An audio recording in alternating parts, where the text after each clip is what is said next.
Man, I don't know what to say. It's like,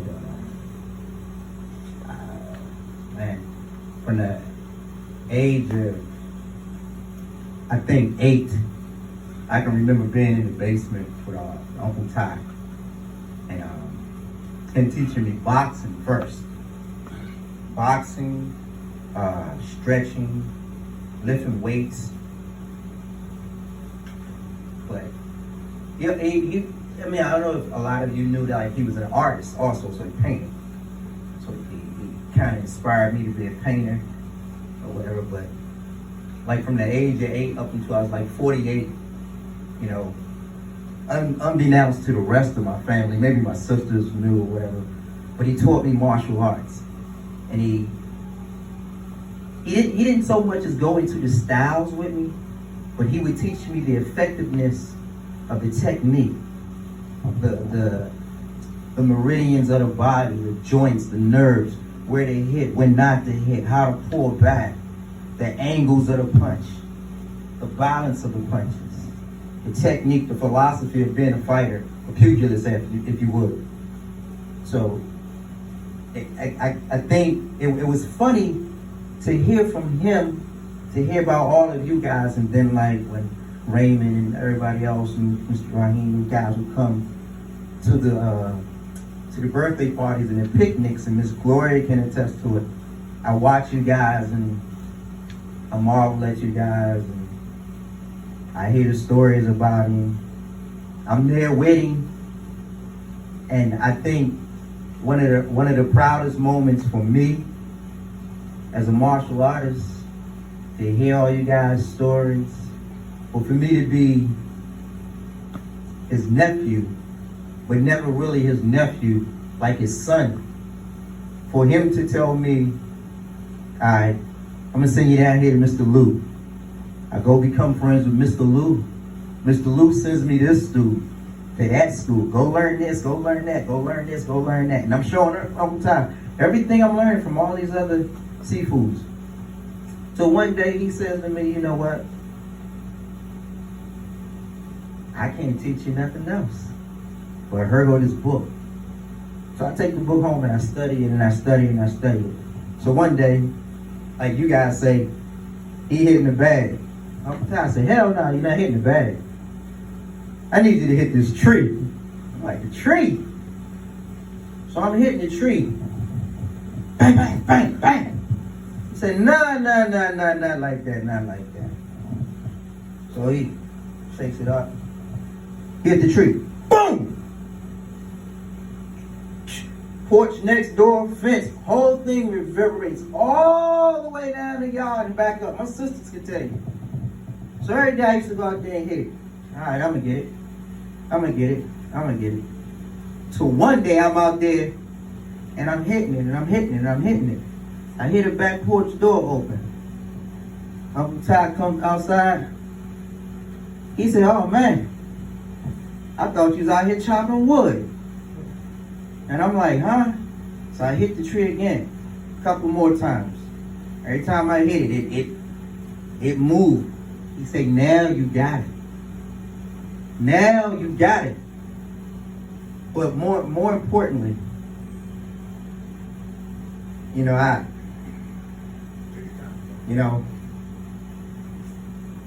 I sit up here and I look at you guys as family.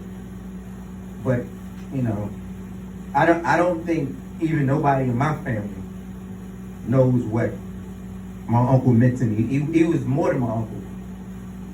I look at him, he used to say, I look at you and I see me.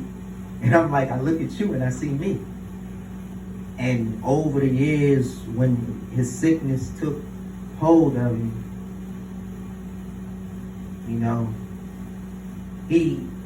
he was never like really a recluse or anything like that.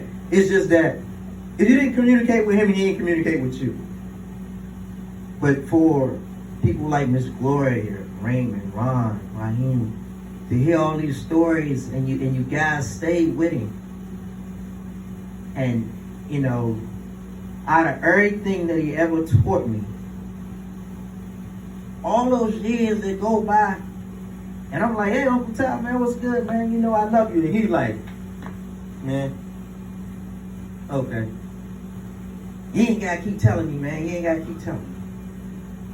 So I'm gonna shorten this, but I was at work one day, and I finally figured out what he was talking about, but I figured it out, I don't want to say the wrong and the right way. When he said, "It's nothing else I can teach you. You got it." I'm at work. I'm helping the guy. Guy yells at me. I go to walk away. The guy follows me.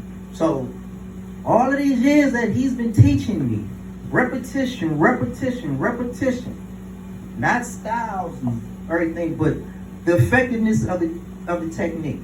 And the little guy that was here made me think about it. And when watching Ron show him the correct way to punch him, you know. So the guy follows me. Guy goes to swing a punch. And on everything I love, I turned around and everything else that happened to the guy, my co-workers will always look at me like, oh, they Pat cool, man. After I get through with the guy. And I'm not proud to say it, but we're martial arts, we're pugilists. We're trained to fight, to be philosophers, to love life first and foremost. Get through with this guy. A couple of weeks later, oh, he's paralyzed. Think nothing of it. So I told Uncle Ty said, man, don't worry about it. A couple of more weeks go by. The guy dies.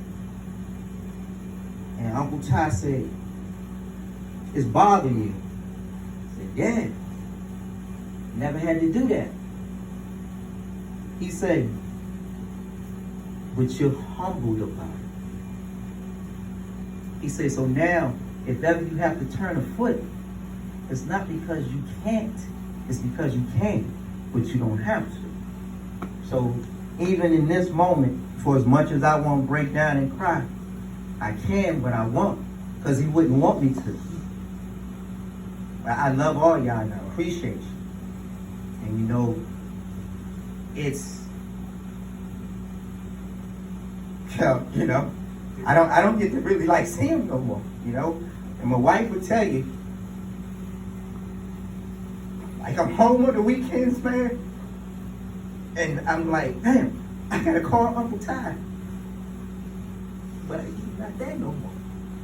But then, like, you know, I got his urn, so every morning I get up, she tell you, I go over to his picture. What's up, man?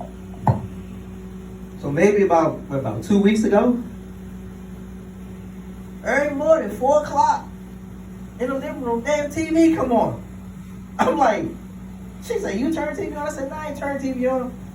TV on his favorite show, Law and Order or 48 Hours. I said, go ahead, man, watch TV. No, and tell her, she'll tell you every day. The TV come on at 4 o'clock in the morning. She say it's either her mother or Uncle Ty or my mother watching TV. You know what I do? I roll my hands over because I don't want to go out there and see him like he was sitting in a chair up in the bed. But I didn't have my mother. I really didn't have my father. But I had my seafood for life. For life. We take this air we breathe for granted. We take these reactions and these muscles and these flawless techniques for life. If it's anybody that you quarrel with, you have a disagreement with, if it's your brother, your sister, you love them. Because everything that you guys pass down to somebody, they got to pass down to somebody.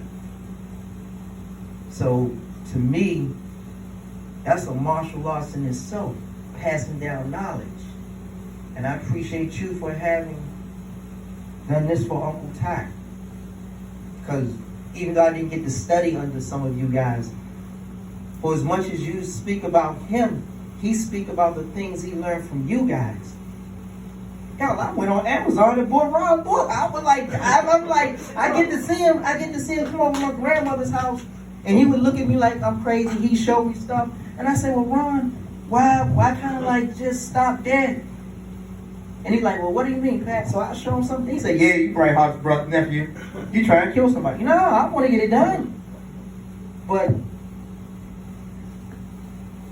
we had a great legacy, and you know, I wish I could have met this him. You know? And it's hard, you know, because, you know, like I think I mentioned to Ron or maybe Raymond, maybe Miss Lord to you. I'm like, I want to sit down and pick all you guys' brains, is like be like a sponge, because it's like, even though I know what I know, it's still so much that I don't know that I want to know. But then I look at the group of kids that she got, and I'm like, they gonna get it. So, and I thank everybody, man. I appreciate everybody, man. I love all of y'all.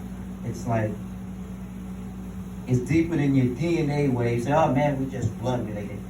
No, it's energy. And I appreciate y'all, man. I don't know what to say, but I appreciate y'all. And I love all y'all. Thank you. Thank you, man.